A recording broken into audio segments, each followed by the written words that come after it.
How to become a developmental therapist. Developmental therapists are part of the early intervention team. They work with the family, the service coordinator, and other therapists to meet the outcomes of the child's Individualized Family Service Plan, IFSP. As a developmental therapist, you will assess and evaluate young children with disabilities, assist in the development of the IFSP, and provide direct services to the child and family.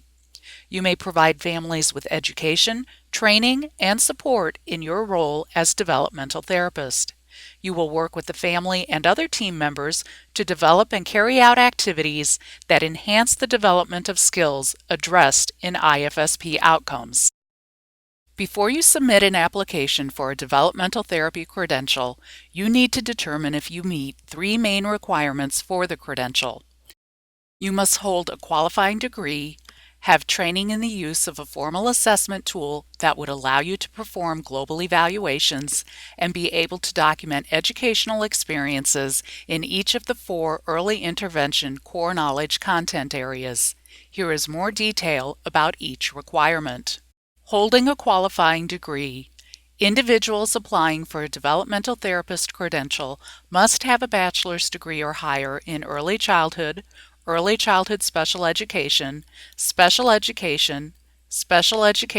deaf, hard of hearing, or blind, partially sighted, child development, early intervention, elementary education, or an EI-approved equivalent. If you have a special education degree for deaf and hard of hearing, you may apply for the EI Specialist Developmental Therapist Hearing Credential. You may also provide developmental therapy services as well as oral rehabilitation services based on your qualifications and experience. If you have 1, a bachelor's degree or higher in orientation and mobility, or 2, a special education degree for blind and partially sighted, you may apply for an EI Specialist Developmental Therapist Vision or EI Specialist Developmental Therapist Orientation and Mobility credential. Based on your qualifications and experience, you may provide DT Vision services related to visual functioning as well as developmental therapy services. Training in the use of a formal assessment tool. Applicants must also submit proof of training on the use of a formal assessment tool that would allow the provider to perform global evaluations assessments. An updated listing can be found on the Provider Connections website. Educational experience in the early intervention core knowledge content areas. To be credentialed as a developmental therapist, you must document completion of the educational experiences as approved by the Department of Human Services that include at least 2 semester college hours or the equivalent, 30 clock hours or CEU credit hours in each of the following core knowledge content areas. Development of young children, 15 clock hours for typical and 15 clock hours for atypical. Working with families of young children with disabilities, intervention strategies for young children with special needs, and assessment of young children with special needs. These hours may be taken from college transcripts and/or approved training sessions. These core areas are focused specifically on children birth to 3 with special needs. Documentation submitted must specifically focus on this population. An official transcript or transcripts will need to be sent with your application. College coursework must show a minimum of 15 clock hours spent on this birth to 3 with special needs population to receive credit. Official college transcripts. To determine how many of the core hours you have completed, check your transcript against the Core Knowledge course search on the Provider Connections website at http://www.wiu.edu/providerconnections/training/search.php. Using the drop-down menu, select the school you attended. Click the search button.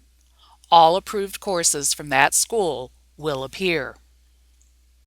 For example, this applicant graduated with a BS in Child Development Early Childhood Education from Northern Illinois University, which is a qualifying degree. She took Communicative Disorders 403, Language Development in Children, which has been approved 2 semester hours in typical development. Continue this process for other classes you took. If you took a course that does not appear on the listing, it may be that the course has not been submitted for approval. Submit a syllabus from the course along with a transcript when applying for a credential. A syllabus is considered valid only if it is dated within 2 years of when the course was taken. Catalog course descriptions are also accepted, but do not contain as much detail as a syllabus does to help in determining course content. If you do not meet the core requirements with college courses, you may count workshop hours. All workshop hours must be approved through the EI training program. In this example, Amy attended the 2011 Sharing a Vision Conference in Springfield, Illinois. You may check the training program's website at eitp.education.illinois.edu. Click the Training Events tab to get to the Training Events calendar. Enter the appropriate information and click Search. We find the 2 sessions Amy attended were each awarded 1.5 hours in the area of families for a total of 3 hours. To request contact hours for workshops that do not appear on the past trainings approved for EI credit list, the sponsoring agency must submit an EI training activity request form to the EI training program. Information can be found on the EI training program's website under credit requests. Please note that processing can take up to 30 business days. If you do not meet the core knowledge requirements through college coursework and workshops, you will need to get additional hours either through college courses and/or workshops. Documentation of early intervention system overview training and the completion of background checks are part of the credential application process. A certificate of completion of online system overview must be included in your credential application packet. Documentation of the one-day face-to-face follow-up session must be received by Provider Connections before a credential will be awarded. You may send proof of completion of the one-day follow-up session via mail, email, or fax. Once you have met the requirements for a developmental therapist, you may submit an early intervention credential application and a CBO enrollment application. Your application will be reviewed. Credential and enrollment application material can be found on the Provider Connections website. Developmental therapists must also enroll in Healthcare and Family Services Impact System. Please refer to Provider Connections Impact Guidelines found on our webpage to assist you with the process. Your application will be reviewed. If you meet all the qualifications, your application will be considered in process. The Child Abuse and Neglect Tracking System Authorization Form will be sent to the Department of Children and Family Services, DCFS, for processing only after all qualifications are met, including a complete Central Billing Office CBO enrollment application. The DCFS process takes 8 to 12 weeks. A fingerprint-based background check authorization form will be sent to you, so you may complete this portion of the background check by having your fingerprints taken at an authorized live scan vendor. Provider Connections staff check state and national sex offender registries.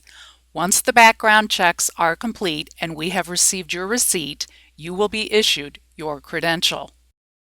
When you have met all the credential application requirements, you will be issued a temporary credential.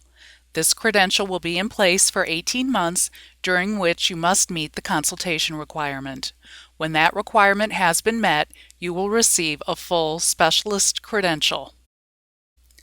Developmental therapists must complete consultation while providing 240 hours of direct developmental therapy service to children ages birth to 3 and their families. DT Vision, Orientation and Mobility DTs, and DT Hearing need only provide 120 hours of service. Another way of thinking of this requirement is that the 240 hours would be completed in a 6-week period if a DT has a full-time schedule of 40 hours a week. The DT must consult with another developmental therapist. The consultant must determine that you have demonstrated compliance with professional standards. Consultation hours are submitted using the consultation verification form in the credential application packet, either upon application or within an 18-month temporary credential time. All credentialed providers are required to participate in ongoing professional development with another specialist level credentialed provider. This consists of monthly meetings conducted face-to-face or over the telephone. Case reviews take place to ensure the use of best practices. Documentation of such meetings must be submitted when completing the requirements for the temporary credential and upon credential renewal. Documentation must include at least one signature for every meeting during the credential period. A minimum of 75% of meetings must be completed. Both the Ongoing Professional Development Plan format and the Ongoing Professional Development Documentation form can be found in the credential application packet. If you have any questions, please call us at 800-701-0995.